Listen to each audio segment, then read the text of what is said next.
যদি আপনি শুনেন তাহলে আপনার ওই ওয়াজ মাহফিলের উপরে আপনার মহব্বত বাড়বে, ভালোবাসা বাড়বে। মানুষ যখন যেটার প্রতি দৃষ্টি রাখে সেই দৃষ্টি অনুযায়ী, মানুষের দৃষ্টি অনুযায়ী তার মহব্বত বেড়ে যায়, তার ভালোবাসা বেড়ে যায়। আজ আমাদের মুসলিম জাতি মসজিদকে ছেড়ে দিয়েছে। আজ আমাদের মুসলিম জাতি ইসলামের সমস্ত আরকানকে ভুলে বসেছে। তাহলে তারা কি করে বুঝবে ইসলামের শরীয়ত? তারা কি করে বুঝবে ইসলামের তরিকত? তারা কি করে বুঝবে ইসলামের আইন কানুন? আজ তারা কি করে বুঝবে? কারণ তারা তো বক্তব্য শুনে না, তারা তো মাসলা মাসাইল শ্রবণ করে না। আর দেখুন ইসলামের মধ্যে কত রকমের মতভেদ চলে আসছে, কত রকমের পার্থক্য চলে আসছে। আজ আমরা 1400 বছর থেকে আমরা যে কাজটা করে আসছি, আজ একজন বলছে এগুলা করা যাবে না, এগুলা বিদআত, এগুলা শিরক, এগুলা হারাম, এগুলা গুনাহগার। বিরাদার, এই রকম ভাবে বিভিন্ন ধরনের শয়তান রূপ নিয়ে এসে এই মানুষকে আরো বিভ্রান্তি করছে, আরো পথভ্রষ্ট করছে। মালহামা, যখন মালহামা শুরু হবে, ওই মালহামার মধ্যে বুঝতে পারবে এই মুসলিম জাতি যে আমরা কোন ধর্মের মধ্যে ছিলাম, আমরা কোন অন্ধকারের মধ্যে আমরা ছিলাম, যে আজ আমরা এই আলোর দিশা পেয়েছি। তো বিরাদার, এখনো সময় আছে ওই আমি শব্দটা বের করে দিয়ে, yani আমার কথা থাকবে, আমার কথা চলবে, আমি সবার নেতা হব, আমি সবারই বড় হব, আমি সবারই বড়, এই বলে যখন সে চিৎকার করবে, সে চিৎকার করবে, তখন বিরাদার তার ঈমানটা একেবারে তহস-নহস হয়ে যাবে, একেবারে অধঃপতনের তলদেশে চলে যাবে। এই জাতিকে যদি আপনাকে উদ্যোগ করতে হয়, এই জাতিকে যদি আপনাকে জানতে হয়, তাহলে আপনাদেরকে মসজিদ আবাদ করতে হবে, শরীয়ত অনুযায়ী চলতে হবে, তরিকত অনুযায়ী চলতে হবে। আপনি যদি নিজে আপনার প্রশংসা করেন, তাহলে কেউ আপনার প্রশংসা শুনবে না। আপনি এমনই কাজ করেন, এমন কাজ করেন যেন লোক আপনার প্রশংসা করে। আর যখন লোক আপনার, যখন মানব জাতি, মানবকুল আপনার যখন প্রশংসা করবে, তখন আপনি বুঝে নেবেন যে আপনি জান্নাতি, আপনি জান্নাতে পৌঁছে যাবেন। কারণ আল্লাহ রাব্বুল আলামিন এই মানব জাতির সাক্ষীতে আপনাকে জান্নাতি জাহান্নামী বানিয়ে দেবে। বিরাদার, যদি ওই হাসরের ময়দানে যদি আপনার গ্রামবাসী, এলাকাবাসী বলে যে না মানুষটা খুব ভালো মানুষ, সে জান্নাতি, প্রত্যেকের জবান থেকে যদি ভালো শব্দ বের হয় আপনার জন্য, তাহলে আপনি জান্নাতি হয়ে যাবেন। আর যদি প্রত্যেকটা মানুষের জবানে যদি আপনার খারাপ ব্যবহারটা, খারাপ চরিত্রটা যদি বের হয়, কিসের জন্য? এই মানুষটা মরে গেল, যার ভালো হলো, শান্তিতে গ্রামবাসীটা থাকবে, অমক থাকবে, এই রকম যদি ব্যবহার হয়, তাহলে আপনি বুঝে নেবেন, আপনার আত্মীয়রা বুঝে নেবে যে আপনি হয়তো জাহান্নামে পৌঁছে গেছেন।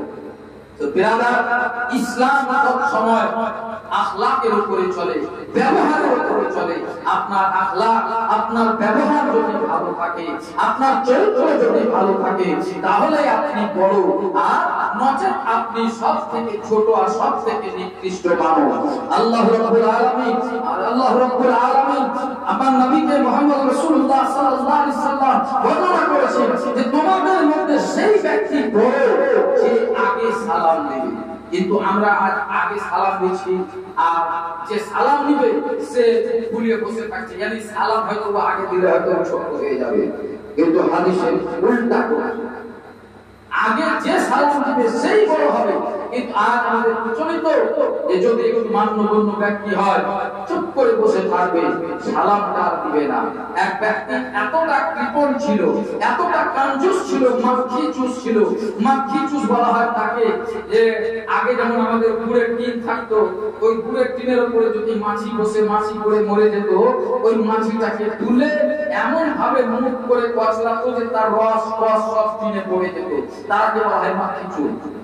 তো ওই মাখি-চুস একটা দোকানদার ছিল, সেখান দিয়ে একজন নামাজি ব্যক্তি যেত, খুব শেখ ছিল, অহংকারী ছিল। সেই শেখকে, অহংকারীকে একজন নামাজি ব্যক্তি তার দোকানের সামনে দিয়ে যাওয়া আসা করতো, নামাজ পড়তে যেত, আবার আসতো, এইভাবে 5 ওয়াক্ত যেত, আসতো, আর তার সাথে দেখা হতো। সে ব্যক্তি প্রত্যেকদিন তাকে সালাম করতো, প্রত্যেকদিন সালাম করে যেত। আর সেই মাখি-চুস কাঞ্জুস ব্যক্তি সালামের উত্তর দিত, আর মনে মনে খুশি ভাব করতো যে আমি কত বড় মানুষ। এই ভাব করে কিছুদিন কাটার পরে আর সেই ব্যক্তিকে আর তাকে আর দেখতে পাচ্ছে না। यानी ওই নামাজি ব্যক্তি আর সে রাস্তা দিয়ে আসা যাওয়া করছে না। তখন সেই দোকানদার সে তখন কি করলো, বললো ওই ব্যক্তিকে আজ কয়দিন ধরে আমি দেখতে পাচ্ছি না, কি ব্যাপার? তখন খোঁজ নিতে নিতে তার বাড়ি পৌঁছে গেল। তার বাড়ি যখন চলে গেল, তো বাড়িতে গিয়ে দেখে সে পালঙ্কে শুয়ে আছে, খাটের উপরে শুয়ে আছে। তাকে জিজ্ঞাসা করলো যে আপনাকে কয়েকদিন ধরে আমি দেখতে পাচ্ছি না। বলে এই জন্য আমাকে দেখতে পাচ্ছে না, কারণ আমার শরীর খুব অসুস্থ, আমি উঠতে পারছি না, আর টাকার জন্য আমি ওষুধপত্র কিনতে পারছি না যে সুস্থ হয়ে উঠি, এই জন্য আমি বিছানায় শুয়ে আছি আর আল্লাহর ইবাদত উপাসনা শুয়ে শুয়ে করছি। তো বিরাদার, ওই মাখচুস ব্যক্তি তার উপরে এই সালামটা কি প্রভাব ফেললো, কি প্রভাব ফেললো? একজন অহংকারী ব্যক্তি হয়ে সে একটা ন্যূনতম মানুষকে দেখা করতে গেল। তারপরে যে মাখচুস মানুষ, যে এত কাঞ্জুস ছিল, সেই মানুষটা তার যাবতীয় ওষুধপত্রের খরচ দিয়ে তাকে আবার সুস্থ করে তুললো। তাহলে সালামের মর্যাদা তার কত বড় আছে। এইভাবে একটা ছোট্ট একটা ঘটনা, যার জন্য আর ইসলামের শরিয়ত, ইসলামের তরিকা আর জিন্দা আছে। আমার নবী মুস্তাফা সাল্লাল্লাহু তাআলা আলাইহি ওয়াসাল্লাম এই দিন প্রতিষ্ঠা করলেন, এই দিনকে মুকাম্মাল তৈরি করলেন। আর তৈরি করার পরে ইমাম হাসান ইমাম হুসাইনের হাতে সঁপে দিলেন, ও ইমাম হাসান, ও আমার হুসাইন, আল্লাহ তোমরা হলে আমার নূরের টুকরা, তোমরা হলে এই দিনের তোমরা এমনই একটা খুঁটি, যার এই দিনের জন্য তোমাদেরকে মুখাপেক্ষি হতে হবে, তোমাদেরকে এই দিনটাকে তরতাজা করতে হবে। ও হুসাইন, ও হুসাইন, ওই কারবালার প্রান্তর যখন প্রতিষ্ঠিত হবে, ও হুসাইন, তোমার কাছে আল্লাহ ওই 6 মাসের আলী আসগারকে নিয়ে নেবে, তোমার কাছে মাসুম সকিনাকে নিয়ে নেবে, জাইনুল আবেদিনকে নিয়ে নেবে, 18 বছরের যুবক আলী আকবরকে নিয়ে নেবে। ও হুসাইন, ইন্নাল্লাহ মা'আস সাবিরিন, সেই অবস্থাতে তোমরা সবর করিও, ধৈর্য ধরিও, কারণ তোমাদের হাতে আমার ইসলামের কান্ডারি, তোমাদের হাতে আমার ইসলামের পতাকা তুলে দিলাম। ও হুসাইন, এই তোমার নানা জানে, তোমার নানা জানলে মান সম্মানটাকে রক্ষা করে নিও, তোমার নানার প্রতিষ্ঠিত দিনকে কায়েম করে রাখিও। ইমাম হুসাইনকে যখন জিজ্ঞাসা করা হলো, ও হুসাইন, যখন তুমি জানতে কারবালার প্রান্তরে শহীদ হতে হবে, কারবালার প্রান্তরে এক এক করে আলী আকবরের কুরবানি তোমাকে দেখতে হবে, আলী আসগারের কুরবানি দেখতে হবে, আলী আকবরের জওয়ানিতে ঘোড়া দরওয়ানা দেখতে হবে, এক সারাবির হাতে তোমাকে শহীদ হতে হবে। ও হুসাইন, তুমি কেন গেলে কারবালার প্রান্তরে? ইমাম হুসাইন বলে, ও সমাজ মানুষ সকলে শুনে নাও, ও উম্মতে মুহাম্মাদিরা শুনে নাও, শুনে নাও, কাল আলামে আরওয়াতে আমি আমার মাবুদের কাছে, আমি আমার রবের কাছে, আমি আমার আল্লাহর কাছে ওয়াদা করে এসেছি, হে মাওলা, যখন আল্লাহ রাব্বুল আলামিন জিজ্ঞাসা করেছিলেন, সমস্ত মানুষের রূহ ওই আলামে আরওয়াতে ছিল, আমার রূহ ছিল, সমস্ত নবীদের রূহ ছিল, সমস্ত পয়গম্বরদের রূহ ছিল, সমস্ত কিয়ামত পর্যন্ত মানুষের রূহ ওখানে ছিল। এই মাওলানা আতিকুর রহমানের রূহ ওখানে ছিল, মাওলানা শহীদুল ইসলামের রূহ ওখানে ছিল, আরবের রূহ ওখানে ছিল, সুলতানের রূহ ওখানে ছিল। আমরা সবাই ওখানে মওজুদ ছিলাম, সবাই আমরা ওখানে দণ্ডায়মান ছিলাম। যখন আল্লাহ রাব্বুল আলামিন সমস্ত রূহকে মুখাতিব করে বললেন, আলাস্তু বিরাব্বিকুম, আমি কি তোমাদের রব নয়, আমি কি তোমাদের প্রভু নয়? সব রূহ চুপ ছিল।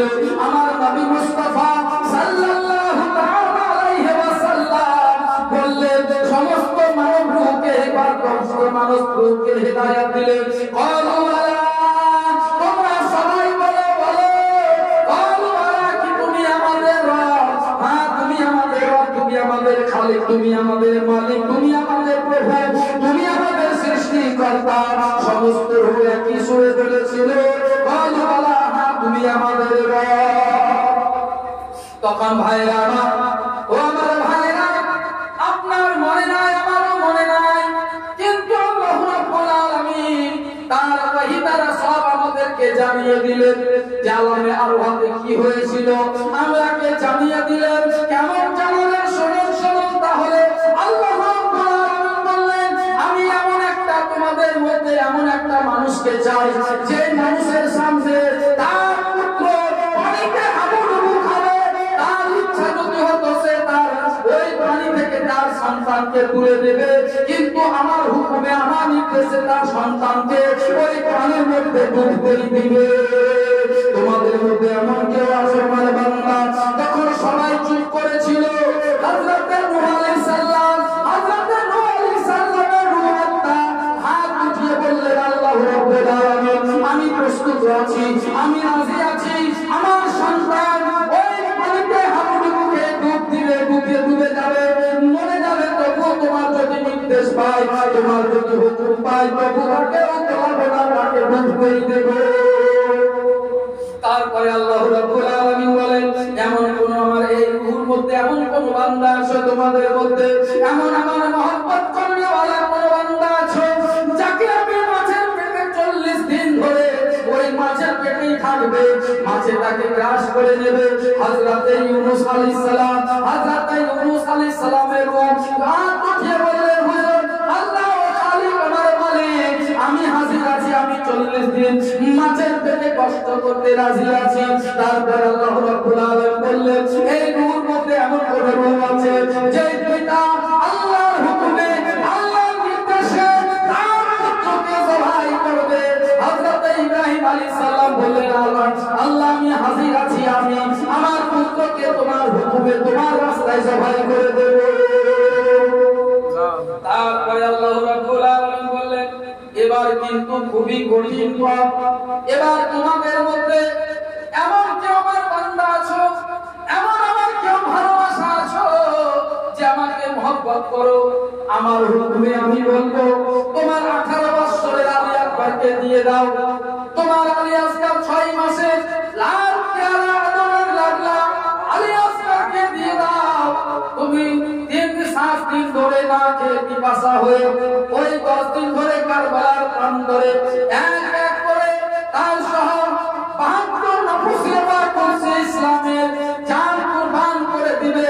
এমনকি আমার হুকুমে, আমার রাস্তায়, আমার দিন কায়েম করার জন্য এমন কোন রূহ আছে যে প্রস্তুত নেবে? সমস্ত রূহ চুপ, নবীগণের রূহ চুপ, খামোশ আছে, ওলিগণের রূহ চুপ আছে, মানব জাতির রূহ সব চুপ আছে, সব খামোশ আছে, কেউ আর কথা বলে না। সঙ্গে সঙ্গে ইমাম হুসাইন দাঁড়িয়ে বললেন, আল্লাহ গো, আমার মাবুদ গো, আমি হুসাইন, আমি রাজি আছি, আমি আপনার হুকুমে আমি 18 বছরের আলী আসগারকে কুরবান করে দেব, আমি 77 বছরের আলী আব্বাসকে আমি কুরবান করে দেব, 6 মাসের শিশু সন্তানকে কুরবান করে দেব, 72 নফসে বা করছে ইসলামকে তোমার দিনের খাতিরে কুরবান করে দেব। আমি আমার জীবনের সমস্ত জান মাল আবরু সব কিছু তোমার রাস্তায় কুরবান করে দিতে আমি হুসাইন রাজি আছি। ইমাম হুসাইন বললেন, শোনো শোনো, আমি তো আলামে আরওয়াতে আল্লাহর সাথে কথা করে এসেছি, আল্লাহর কাছে ওয়াদা করেছি যে আল্লাহ গো, আমি তোমার রাস্তায় আমার সন্তান সন্ততিকে কুরবান করে দেব, আমি শহীদ করিয়ে দেব, কারণ এই শহীদের জন্য এই 70 দিন তার প্রতিষ্ঠিত হয়েছে, তারা নিজের মাল আসবাব সব কিছু এই রাস্তায় কুরবান করে দিয়েছে, এমনকি নিজের মূল্যবান জীবনটাকে ওই রাস্তায় কুরবান করে দিয়েছে। ওই ইমামে হাসান আর ওই ইমামে হুসাইন ছোট্ট শিশু বাচ্চা, ছোট্ট বাচ্চারা মাটি নিয়ে খেলাধুলা করছে, মাটি নিয়ে খেলাধুলা করছে, খেলতে খেলতে এবার ছোট্ট বাচ্চা ছোট্ট ছোট্ট মুখ থেকে খুব সুন্দর সুন্দর মিষ্টি মিষ্টি কথা বের হয়, বলে ভাই হাসান, বলে কি ভাই হুসাইন, বলে ভাই তুমি বড় না আমি বড়? হুসাইন বলে মনে হয় আমি বড়, মাথাতে একই সমান, বলে কি নামটাও তো একই সমান, নামটাও 3টা অক্ষরের, আর তোমারও নামটাও 3টা অক্ষরের। একে অপরের ঘাড় ধরে দেখছে তো মাথাও সমান হয়ে যাচ্ছে। বলে ভাই হাসান তুমি বড় না আমি বড়? হোসাইন বলে আমি বড়। হাসান বলে না ভাই তুমি বড় হতে পারো না, আমি বড় হতে পারি। বলে তাহলে দেখো চলো আমরা আমার মায়েকে জিজ্ঞাসা করি। তারা মানত করে নিল, যতক্ষণ না আমরা যদি না জানতে পারি কে বড় আমাদের মধ্যে, তাহলে আমরা নিজের জীবনটাকে নিজের জানটাকে আমরা দিয়ে দেব। এই ছোট ছোট বাচ্চা শিশু হয়ে দুজনে ইমাম হাসান ইমাম হুসাইন মায়ের কাছে পৌঁছলো। জান্নাত রানী নবী নন্দিনী মা ফাতেমা জাহরা রাদিয়াল্লাহু তাআলা আনহার কাছে পৌঁছে গেল। মায়ের কাছে গিয়ে তখন প্রশ্ন রাখেন, মা সন্তানদেরকে দেখে খুশি হয়ে যায়। যখনই সন্তানেরা বাইরে থেকে খেলে, যখন বাইরে থেকে খেলে বাড়ির দিকে ফিরে আসে, মায়ের কাছে যাওয়ার চেষ্টা করে, মায়ের কোলে যাওয়ার চেষ্টা করে। মা ফাতেমা জাহরা দুই সন্তানকে আসা দেখে হাত বাড়িয়ে তাদেরকে বুকে নেওয়ার জন্য প্রস্তুতি হয়ে গেলেন। কিন্তু ওই সন্তানেরা মায়ের বুকে আর গেল না, মায়ের কাছে একটু দূরে দাঁড়িয়ে গেল। আর দাঁড়িয়ে যাওয়ার পরে মাকে আম্মা জানকে প্রশ্ন করতে লাগলো। কি বললো? একদা হাসান হোসেন বলে না আম্মা জান, একদা হাসান হোসেন বলে না আম্মা জান, দাও সঠিকে বয়ান। আরে কার বৃহৎ শান তোমার, কে বড় সন্তান? ইমাম হোসেন হাসান, ইমাম হোসেন হাসান। করতে হিসাব বহু সময় বসেছি, তোমার কাছে এসেছি। করতে হিসাব বহু সময় বসেছি, তোমার কাছে এসেছি। মানত করে মোরা যে রেখেছি, জলতে আজ তেল বদলে মেখেছি। সহি জবাব না পেলে আজ রাখবে না এ জান, মোরা করে দিব বলা। আর কে প্রথম দান হয়ে দেখেছে জাহান, ইমাম হোসেন হাসান, ইমাম হোসেন হাসান।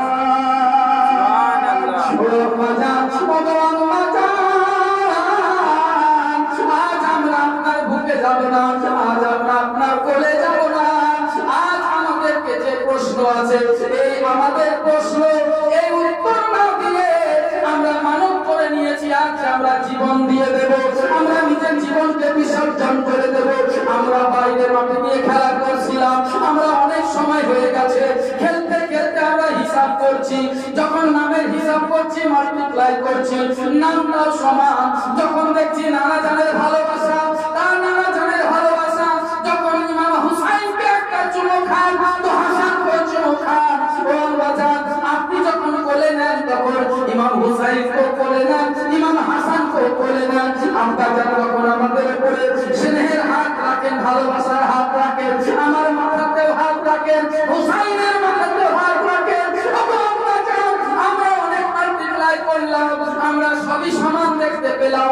আমরা হিসাবে ভুলাতে না পেরে আমরা তোমার কাছে এসেছি সঠিক জবাবটা নিতে। আমাদের মধ্যে তোমার গর্ভ থেকে তোমার গর্ভ থেকে কে প্রথমে এই দুনিয়াতে এসে দুনিয়া দেখেছে, আমাদের মধ্যে কে বড়? আপনি একবার বলে দিন আম্মা জান গো, আমরা যেন সঠিক উত্তরটা পেয়েছি। আমরা অনেকক্ষণ থেকে হিসাব করছি, কিন্তু হিসাব মিলছে না। মা ফাতেমা ভেবে দিলে দিলে, আরে সঠিক কথা দিব যদি বলে। মা ফাতেমা ভেবে দিলে দিলে, সঠিক কথা দিব যদি বলে। উল্লাসিত হবে একদিন, উল্লাসিত হবে একটি ছেলে, আর একটি যাবে মান্নতের কবরে। আপনি ভেবে মা ফাতেমা দিল এ বয়ান, শোনো হাসান হোসেন, আর মা হওয়ার আওলাদ যত আদমের সন্তান, সমান সমান সমান। মা ফাতেমা জাহরা রাদিয়াল্লাহু তাআলা আনহা চিন্তিত পড়ে গেলেন, ভাবনায় পড়ে গেলেন, যদি আমি হাসানকে বড় বলি তো হোসেন মান্নতের কবলে চলে যাবে, তিনি হোসেন জীবন দান করে দেবে। আর যদি হোসেনকে বড় বলি তো হাসান মান্নতের কবলে চলে যাবে, সে মানত পূরণ করে দেবে, সে বিসর্জন দিয়ে দেবে।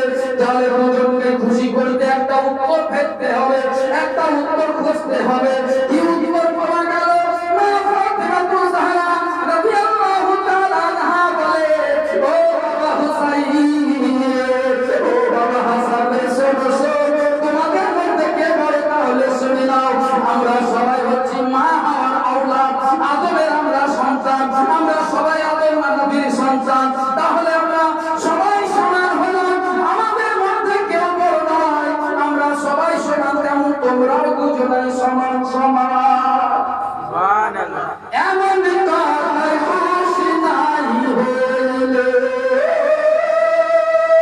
বারে বারে জিজ্ঞাসিতে লাগলো। এমন কথায় খুশি নাই হইলে, বারে বারে জিজ্ঞাসিতে লাগলো। তোমার নয়ন করে আগে মানুষ প্রথমকে করেছে দান, মাগো বলো না এখন, আরে কার প্রিয় বিশাল তোমার কে বড় সন্তান, ইমাম হোসেন হাসান, ইমাম হোসেন হাসান। যখন জননী এই বললে কথাটি, তখন তারা অবিশ্বাস করতে লাগলো। মাগো, আমরা সেই কথা বলিনি যে আদমের সন্তান, মা হাওয়ার সন্তান, আমরা সেই কথাটা বলিনি। ওগো আম্মা জান, আর যদি সঠিক উত্তরটা না দাও, আর যদি তুমি সঠিক উত্তরটা না দাও, আমরা বাড়ি থেকে মানত করে এসেছি যে আমরা জীবন দিয়ে দেব, যতক্ষণ না আমরা জানতে না পারবো আমাদের মধ্যে কে বড় কে বড়।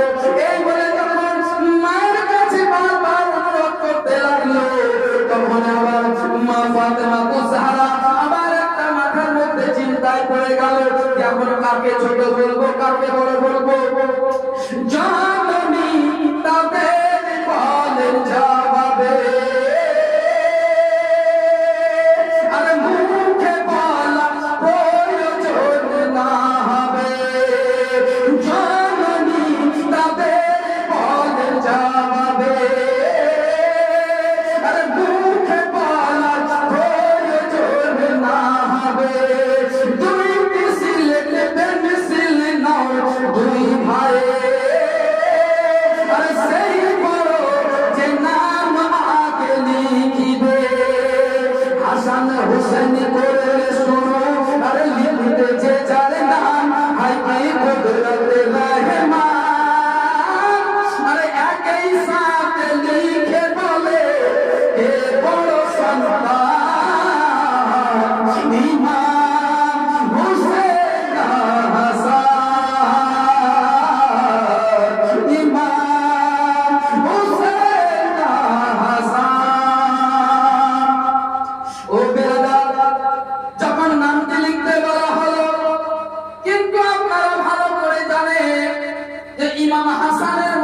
ইমাম হুসাইনের মধ্যেও 3টি অক্ষর আছে।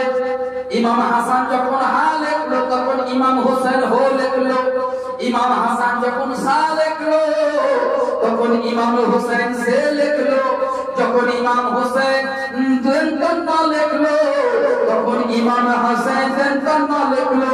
লেখা একই সঙ্গে হয়ে যাওয়ার পরে আম্মা জানকে বলছে, ওগো আম্মা জান, আম্মা জান এবার বলো কে বলো, আমরা দুজনাই নিজের নাম লিখেছি, আমরা দুজনাই সিলের নাম লিখেছি। একই সাথে লেখার পরেও এবার মা কাকে জবাব দিবে, কাকে বলবে, এই বলে চিন্তা ভাবনা করতে লাগলো, আল্লাহ রাব্বুল আলামিনের কাছে দোয়া করতে লাগলো। তারপরে মা ফাতেমা তুজহারা চিন্তা ভাবনা করে গেলেন, হে গেলেন মা ফাতেমা জোহরা জোরে মারে দুই নয়নের দুই তারা, হে গেলেন মা ফাতেমা জোহরা জড়িয়ে ধরে দুই নয়নের দুই তারা। বল মা গো তোমার কাছে কে পিয়ারা, না বলিলে প্রাণ দিয়ে দিব মোরা। আরে ঝরবে ঝরবে ঝরবে ঝরবে বছর নয়নে দেখে কারে মরণ মা গো বল না গো। আরে কার প্রথম দান হয়ে, আরে কে প্রথম দান হয়ে দেখেছে জাহান, ইমাম হোসেন হাসান। মা ফাতেমা তুজহারা তাদেরকে জড়িয়ে বুকে ধরে নিলে হোসেন হাসান বলতে লাগলেন, মা গো আজকে বুকে জড়িয়ে কোনো লাভ নাই, আজকে জড়িয়ে ধরে কোনো লাভ নাই, আমাদেরকে আগে বলুন, আমরা ঠিক করে দিয়েছি, আজ আমাদের এই জিদটাকে পূরণ করতেই হবে। মা বলুন তোমার কাছে কে সব থেকে পেয়ারা, কাকে বেশি তুমি ভালোবাসো, ইমাম হাসানকে না ইমাম হুসাইনকে? আমাদের দুজনের মধ্যে যদি কেউ মারা যায় তাহলে কার জন্য বেশি তোমার চোখে পানি ঝরবে? এই উত্তরটা আমাদেরকে দিয়ে দিন। ওগো মা, যদি আজকে উত্তর না দেন তাহলে আজ আমরা নিজের প্রাণটাকে বিলীন করে দেব। রহিমটা কি নিয়ে জোহরা কথা শুনে অবাক হয়ে কোন বারাবারে বসু হাত পে পাঠিয়ে দিল সে আলীর কাছে। ইমাম হাসান হুসেন পৌঁছে গেলেন সেইখানে, হযরত আলী বসেছিলেন বাগানে। ইমাম হুসেন হাসান বলল গিয়ে সেখানে, আব্বা বলো মোদের মধ্যে বড়, আজ তার উত্তর দিয়ে দাও। ওগো আব্বা জান, এই বাগানে এসেছি মায়ের কাছে, মায়ের কাছে কোনো উত্তর পাইনি। ওগো আব্বা জান, আমরা অনেক হিসাব করে দেখেছি, অনেক হিসাব করে দেখেছি, আব্বা জান আম্মা জানের কাছে কোনো খবর পেলাম না। আমাদের মধ্যে কে যে বড়, ইমাম হাসান বড় না ইমাম হুসাইন বড়, আমরা এখন পর্যন্ত জানতে পারলাম না। হেরে গিয়ে মা ফাতেমা, হেরে গিয়ে মানে আম্মা জানের কাছ থেকে হেরে গিয়ে আমরা আপনার কাছে এসেছি, আপনি বলুন বলুন আমাদের মধ্যে কে বড়? হযরত আলী বসেছিলেন বাগানে, দুইটি আনার ফল পড়িল দুই নয়নে। হযরত আলী ডেকে বলে, ওরে হাসান, ও বেটা হুসাইন রে, মায়ের কাছে হেরে এসেছো কিন্তু আমার কাছে হারবে না। আমি হচ্ছি জ্ঞানের দরওয়াজা, আমার কাছে বহুত ইলম আছে, আমি ইলম দ্বারা জ্ঞান দ্বারা তোমাকে বলে দেব তোমাদের মধ্যে কে বড় কে ছোট। ওই দেখো চোখের সামনে ওই দুইটি আনা পড়লো, দুইটি বেদানা পড়লো, দুই ভাই দিয়ে ওই দুটি বেদানা নিয়ে এসো, আর ওই বেদানার খোসা ছড়িয়ে দানাগুলো তোমরা গুনো, যার দানা গুনে বেশি হবে, যার দানা গুনে বেশি হবে সেই বড় হবে, আর যার দানা গুনে কম হবে সেই হুসাইন। যদি ছোট হয়, যার দানা গুনে কম হবে সে হবে তোমাদের মধ্যে ছোট। তারপরে তারা কি করলো, ছুটে গিয়ে আনার নিয়ে আসে। আসলো, আনারগুলো দুই ভাইয়ের দুইটি আনার এনে ভাঙতে আরম্ভ করলো। যখন দেখলো দুই আনারের দাম সমান দেখিল, হযরত আলী ভাবিয়া নাহি পারিল। তারা ইমাম হাসান হোসেন বুঝে নাহি মানিল, আলীও পারিল না বিচার করতে, পাঠিয়ে দিল সেই নানাজির কাছে। ও ব্রাদার, হযরত আলী তিনাদের বিচার না করতে পেরে তখন পাঠিয়ে দিল কোথায়? নানাজানের কাছে। তার নানাজান হচ্ছেন কে? বিশ্ব রাসূল আহমদ মুস্তাফা জনাবে মুহাম্মদুর রাসূলুল্লাহ সাল্লাল্লাহু তাআলা আলাইহি ওয়াসাল্লামের কাছে পাঠিয়ে দিলেন। কিন্তু নানাজান ইয়ানি নবী করিম সাল্লাল্লাহু আলাইহি ওয়াসাল্লাম তিনি ইবাদতের মধ্যে ছিলেন, ইবাদত অবস্থায় ছিলেন। এমন সময় জিবরিল আসলো। জিবরিল আসে বলে, ও আল্লাহর রাসূল, ও আল্লাহর হাবিব, ও আল্লাহর পয়গম্বর, শুনে নাও, ইমাম হাসান ইমাম হুসাইন তোমার দিনের দুই দায়ী, তোমার দিনের দুই রক্ষক, তোমার দিনের দুই কমান্ডার তোমার কাছে ছুটে আসছে। বলে কিসের কারণে? বলে নানাজানের কাছে গিয়েছিল, মা ফাতেমার কাছে, তার কাছে বিচার পাইনি, তার কাছে বিচার পাইনি। তারপরে এসেছে আলীর কাছে, আলীর কাছে বিচার পাইনি। তারপরে এবার আসছে আপনার কাছে, প্রতিমধ্যে আছে। ও আল্লাহর হাবিব, এক্ষুনি এসে তারা পৌঁছে যাবে।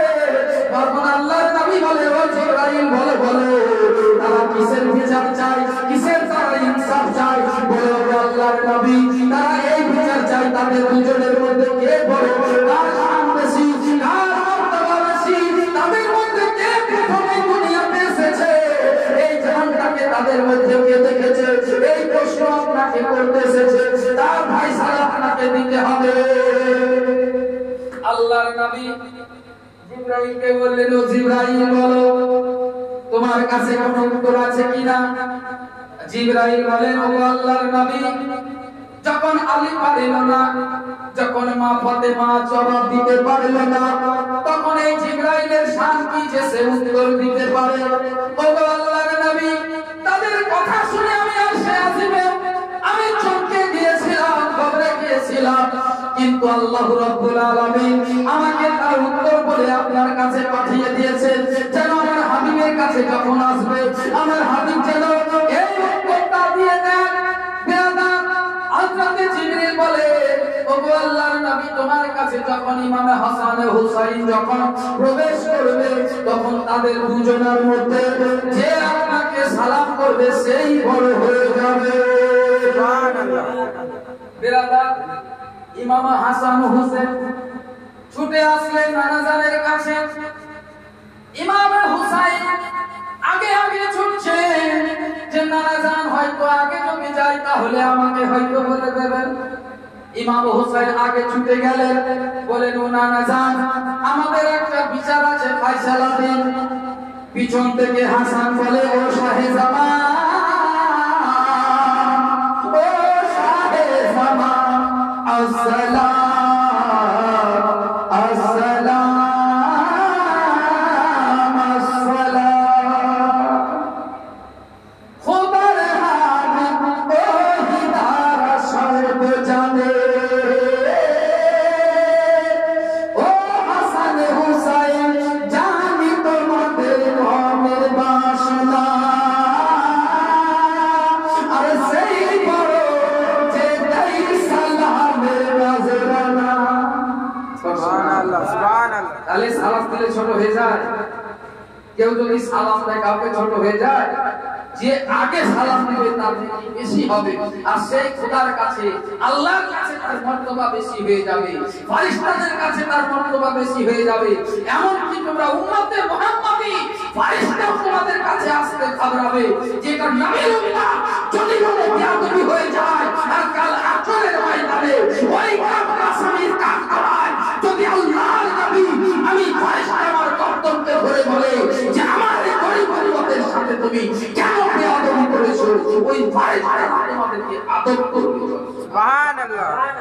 তো বেরাদার, ইমাম হুসাইন হাসাইন ইমাম হুসাইন ইমামে হাসানকে আল্লাহর নবী বললেন যে বখিলেরা কখনো বড় হবে না, বখিলেরা কখনো বড় হবে না, সেই বড় যে দেয় সালামের নজরানা।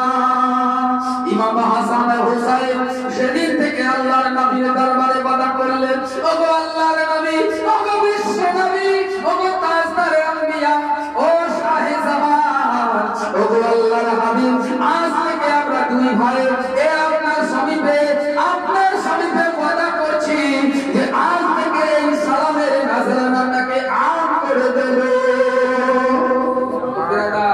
আমাদের কর্তব্য এটাই, এক মুমিন আরেক মুমিন ভাইকে যখন দেখবেন অবশ্যই সালাম দিবেন, আর যদি সালাম না দেন তাহলে বখিল হয়ে যাবে। হাদিসের কথা, যদি আপনি ইচ্ছা করলে আপনি আগে দিয়ে দেন, আপনাকে যদি আগে দিয়ে দেন আপনি তার উত্তর দেন, কারণ উত্তর দেওয়া ওয়াজিব হয়ে যায়, সালাম দেওয়া তো সুন্নাত হয়ে যায়, কিন্তু উত্তর না দিলে আপনি গুনাহগার হয়ে যাবেন, আমলনামায় আপনার গুনাহ ঢুকে যাবে। তো বিরাদার, এই সালাম এমনই একটা জিনিস যে এক ইনসান আরেক ইনসানের প্রতি মহব্বত বেড়ে যায়, ভালোবাসা বেড়ে যায়। যদি আমার কথা, এটা আমার কথা নয়, হাদিসের কথা, যদি আপনি এটা পরীক্ষা করতে চান, আপনি দেখুন কাউকে সালাম করে, আপনি কাউকে দেখুন প্রত্যেকদিন সালাম করে, তার ভিতরে আপনার মহব্বত পয়দা হয়ে যাবে, আর আপনার ভিতরে তার জন্য মহব্বত পয়দা হয়ে যাবে। যাই হোক, মৌলানা সাহেবকে বসিয়ে অনেকক্ষণ সময় নিয়ে নিলাম। যদি বলার মাধ্যমে, ভাষা ত্রুটির মাধ্যমে যদি কোনো ভুলভ্রান্তি হয়ে থাকে ক্ষমা করে দেবেন। ওয়া আখিরু দাওয়ানা আলহামদুলিল্লাহি রাব্বিল আলামিন। আসসালামু আলাইকুম ওয়া রাহমাতুল্লাহি ওয়া বারাকাতুহু। আল্লাহ